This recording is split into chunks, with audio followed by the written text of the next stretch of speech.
What's going on? You're now tuned into the recap with the GoodFellaz podcast. You know how we do every Thursday or whenever we decide to do it. You know how we do every week. We break it down, we chop it up, everything that goes down during the week.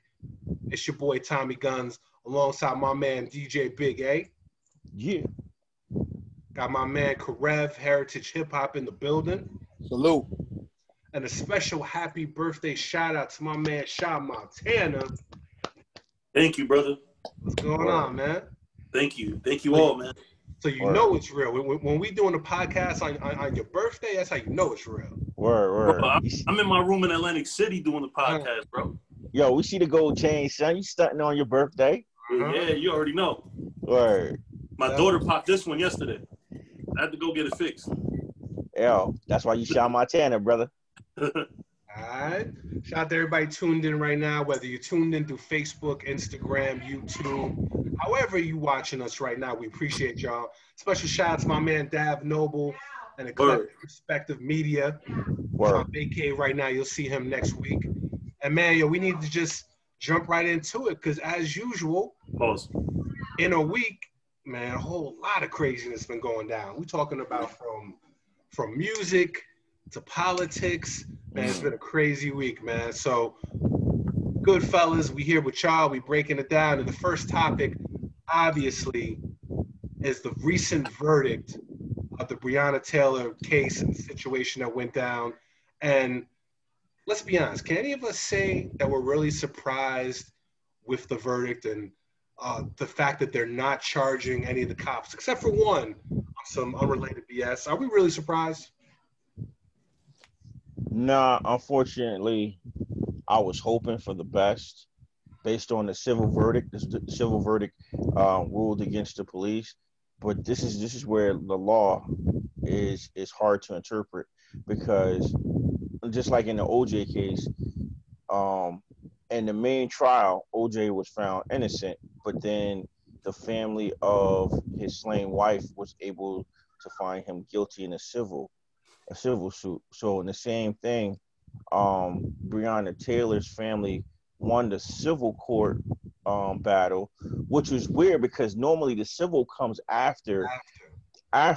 So it was weird because it's so much stuff that goes on with the story. It's so much stuff that correlates right now what's going on. Usually the civil cases are pushed after the main trial. So it was I was scratching my head when I heard about the civil case actually coming to a quick verdict, and it was a quick verdict. It wasn't even a long discussion. It was a very quick verdict. So it kind of gave me an inkling of hope that maybe for once Black people will actually get justice. I mean, this woman was completely innocent, laying in her bed, sleeping. She was a essential worker. She worked at 2 hospitals, and her husband was her fiance was he worked. I can't remember where he actually worked. I'm not gonna make anything up, but I know they were upstanding citizens. She was a productive member of society. Yeah, regardless, it doesn't matter. They were both innocent people. Okay, they were living they were in their house. And it was, then I remember specifically to have people that said that actually reported when it actually hit the news that the cops never identified themselves when they ran through into the house. Just I don't want to be long-winded, but it just I thought with all the things going on, with all the celebrities behind it, with all the popular people behind it, that we actually might get some type of justice. Social media was crazy with it. Yes, I mean it's still going crazy. You got people marching right now. I was really, really hoping for once, with everything that happened with George Floyd, that just might be maybe a possible turn of events. And the verdict was a complete spit and slap in the face. Complete spit and slap in the face. I mean, here was somebody completely, unequivocally innocent, sleeping. Like, how can you be guilty when you're sleeping and you're not doing anything? You're unaware. And she was murdered, not killed. She was murdered in her sleep. Like, that could be any of us on our beds. Yeah. And be mistaken identity, and we're asleep, and we get slain in our own beds. That's ridiculous. That's ridiculous. And the worst thing about the whole thing the person that they were looking for was already arrested a day ahead before the cops went in there. He was already in custody when they came with the quote unquote warrant that they never produced. They never produced it because they produced gunfire. They didn't even know why they was getting attacked. And her fiance did what any person who's a gun owner who has the right on the Second Amendment to protect his household. Mm-hmm. Yo, Sean Montana, how do you feel about the whole situation? Were you even surprised in 2020? No, not at all. It don't come as a surprise no more, man. It's like, you know, it's just, it's not, it is what it is, but it's pretty much what we're used to. You know what I'm saying? And it's, like I said before we started recording, man, these things are going to keep happening until we start shooting back. You know what I'm saying? Until we start exacting vengeance on the people that's doing it. Stop rioting, stop protesting, stop begging people to say our life matters. You know what I'm saying? Just yo, go after the damn cops. That's if we can't get them, get their family. Like they start getting that type of retribution, then that'll solve the problem. Absolutely. Karev, Heritage Hip Hop. How do you feel about the situation? Were you surprised in the least about the verdict, and where do we go from here? I'm not surprised at all, because when you call yourself a black person, already you're talking a term that's not legal. So when you identify as anything that's not national, you're going to be treated like a piece of garbage on anybody's land and not having the land you belong to. I don't want to get too deep, though. I want to talk about basically why I'm not surprised. Whenever somebody gets killed, people automatically say murder. And you have to know the legal legislation and the legal definitions of murder per state in this nation before you could say it's murder. In Kentucky law, there's 4 types of murder. There's first degree manslaughter, second degree manslaughter, and reckless homicide. I'm going to be honest with you. The cop that orchestrated this as the first cop who shot, I can't say he would be in for murder, but I could say he could be in for reckless homicide. He could be cited for second degree manslaughter, not murder, because it wasn't legally. He didn't go in there to shoot somebody. Yeah, it wasn't premeditated. Right. So that right there is something that people have to know. You have to know the law to know what you're saying, so that by definition, you know what you're looking for. Second point that I would say in this whole thing about not being surprised is this. The police went in without body cams on. That's interesting. Second, they did not identify themselves as police until after the gunshots came out. Third point, the police officer is cited for reckless harming or something, because one of the bullets went into a Caucasian couple's apartment. Not because of all the shots that went on. That was the only charge. Right. The only charge was the bullet went out of the apartment into a Caucasian couple's apartment.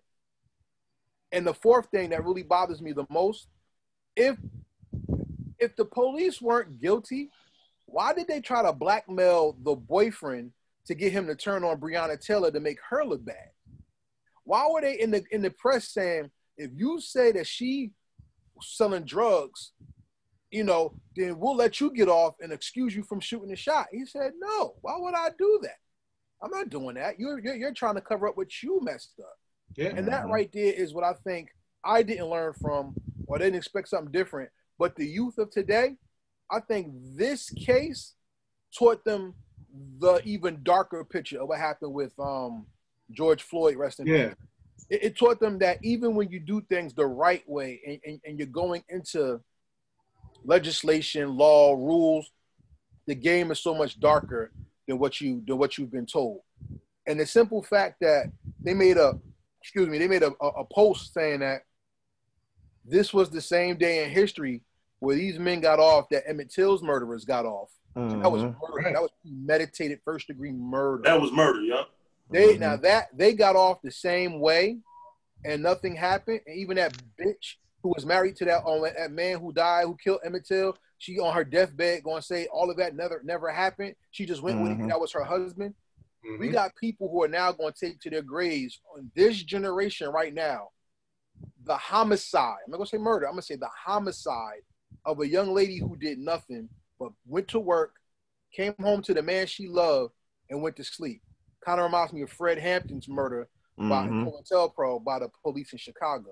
No, I'm not surprised by this. It's just a retelling of another story that goes down in American history of people of Caucasian descent thinking they could do what the fuck they want to do and using the law that they've created as their scapegoat. Absolutely. This is your boy Tommy Guns. I'm gonna be honest. I saw them laying the groundwork when when I saw that they had gave them some money, acknowledging something was wrong. I was like, okay, hold up. That's kind of strange. Then I remember the memo went out where they were talking about let's get extra cops and security and everybody in place for the verdict. When I heard that, I was like, oh, they already laid the groundwork. Like, I already knew. And I hate to say it because what makes this case, I feel like, worse than anything else is, the people out there, the justifiers, like, oh, so-and-so was a criminal or so-and-so resisted. This lady was in her house bothering nobody. And she got killed, and they're still trying to justify that. That's what makes it crazy. Like, it's one thing, you can almost shout out to the people who try to justify and the opposition who, like, it's their plan. I feel like to, all right, cool, cops can do whatever they want. Like, like the way they spun it. Like this time, like, you couldn't say she was a criminal. You couldn't say she was doing anything wrong. So instead, they tried to lay like the misdirection and the misinformation. Supposedly, oh, she was in a trap house and so and so had drug. Like, I mean, like it's just sad because it's like, you can't even be in your home without getting shot. And then if it happens, instead of just acknowledging the mistake, they're like, nah, chill. And the only person that gets charged is the guy who shot into somebody else's apartment. That's the worst. Like, no acknowledgement of wrongdoing, no, not even like a my bad, like, nothing. Like, it's almost if like, they expect us at this point to take it. I feel like the precedent's been set where, because everybody else is getting off, now they're like, all right, well, you guys are just gonna have to deal with it.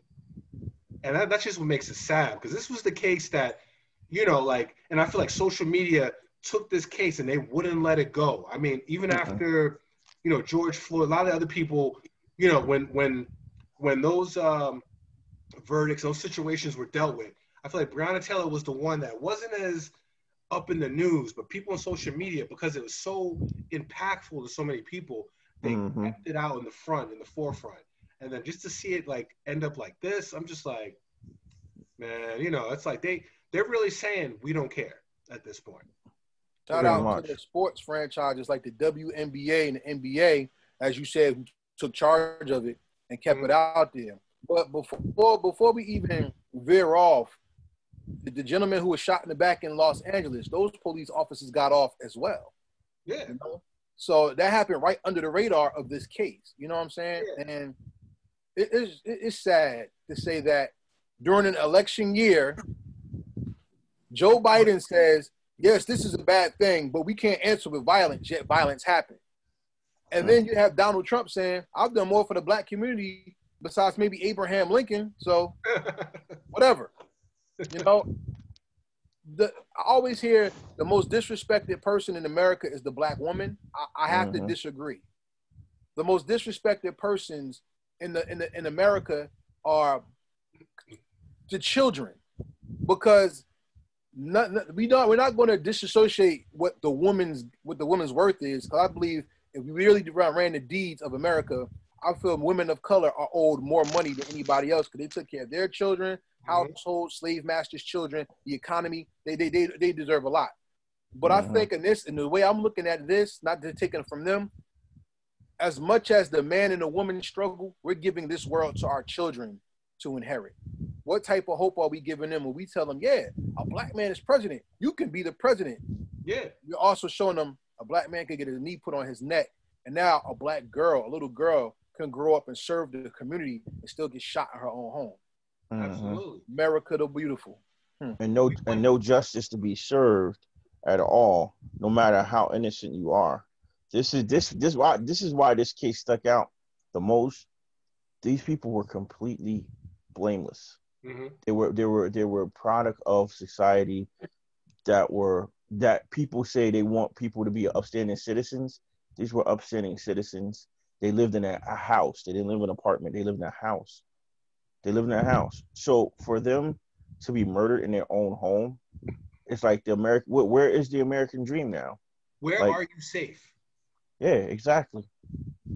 Where can you be safe now? If you can't even be safe in your own home that you pay rent, you pay bills, and you're supposed to be in solitude in your own home, how are you supposed to be safe? You can't be safe. Yeah. And then otherwise they show you otherwise. It's just sickening. It's very sickening. And you're right, Karev. This psychologically tortures our youth coming up. Yeah, we went from 4 years ago. Even you could be president if you just do what you got to do, go to school, study hard. Like, we went from the epitome of hope to, like, I feel like the bottom of, it's like desolation. It's like, I feel like the opposition wanted to take all hope away. And I feel like just in this, people say, why don't you, there's so many reasons why I don't like Trump or his administration. But I feel like the opposition's number one plan, after the hope that, the last 8 years of the Obama administration, they want to snatch all that. You're going from you two can be president to you two can be shot if you don't learn your place. That's just how I take it. Like, nowhere's safe. Outside's not safe. Your own house is not safe. Guilty, innocent, messing with cops, listening to cops. None of that matters. They're saying at any time, any place, we can get you. And now, because of these recent altercations and the verdicts, like, now the precedent has been set. Now the cops like, listen, we can do whatever we want. Like, like, she was innocent in the crib and we good. So now I could do whatever. Who gonna stop me? So I feel like the opposition, their number one goal was to snatch the hope away from minorities, people of color, immigrant, like anybody else other than, the quote unquote Americans, you know what I'm saying? So, because I don't think, what I mean, that there was too much hope during those last 8 years. People's, our aspirations got too high. You see it every day, like they're trying to take a little more hope.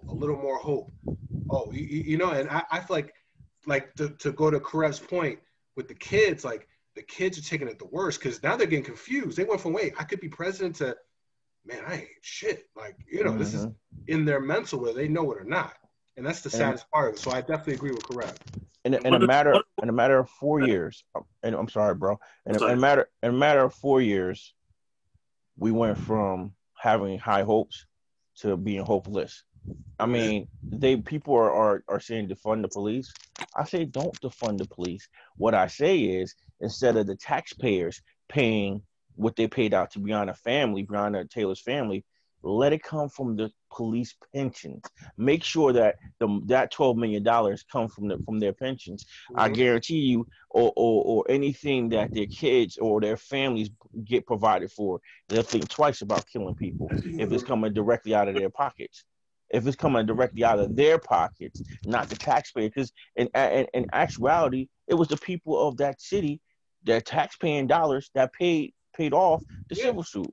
That's what that $12 million came from. And they come out of their pockets. They need to come out of their direct pockets. That's when you start seeing people act different. When your pocket's getting tapped, that's when you get real reactions.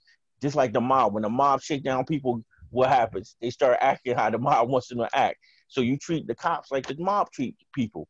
Tap their damn pockets. Go after their direct dollars. All right? Those people that were involved, go after their pensions and their funds. And I guarantee you they'll think twice about killing anybody, whatever they look like. Definitely. Sha, what's up? I was going to say one thing that I always hate because I'm on different groups on Facebook. Like I even got a part of a Giants fan group, right? And every time somebody posts something political, then you got all the Trumpkins or whatever they they got a bunch of names for them, justifying it. Like with Breonna Taylor, they gonna say she was a drug dealer. Yeah. With Trayvon, they was talking about he did this. With Mike Brown and I think that happened in Kentucky too, if I'm not mistaken. Yeah. No. Around there though, right? No. Where was Mike Brown? St. Louis. St. Louis, okay. St. Louis, okay. Yeah. You know why I confused Louisville and St. Louis, that's why. But with Mike Brown, he was punking the guy at the store. Like, so he deserved to get shot. George Floyd passed off a fake $20 bill or something, so he deserved what he got. Mm-hmm. What's his name? Eric Garner selling Lucy's. It's illegal, so they say they use that to say he deserved what he got. You know what I mean? It's like only in America do you blame the victim for things like this. You know what I mean? Yeah, definitely. Yeah. Well, this is real talk. This is the recap with the GoodFellaz. You know how we do the podcast every week. We break it down. We talk about all the issues that are important to you. Shout out to everybody tuned in right now. Facebook, Instagram, YouTube, all that. We got to pay some bills in a minute. When we come back, we need to talk about what's next. How do we end the cycle of cops shooting people and getting away with it? Can we shoot back? Happen? We're going to come back and talk about that. We got a lot more to talk about. It's your boy Tommy Guns, Big A, Heritage Hip Hop's Karev, Sean Montana, special happy birthday shout out. We're going to pay these bills. We're going to come back, and then we're going to talk about it because it needs to be talked about. What's next? We'll see you on the rehab.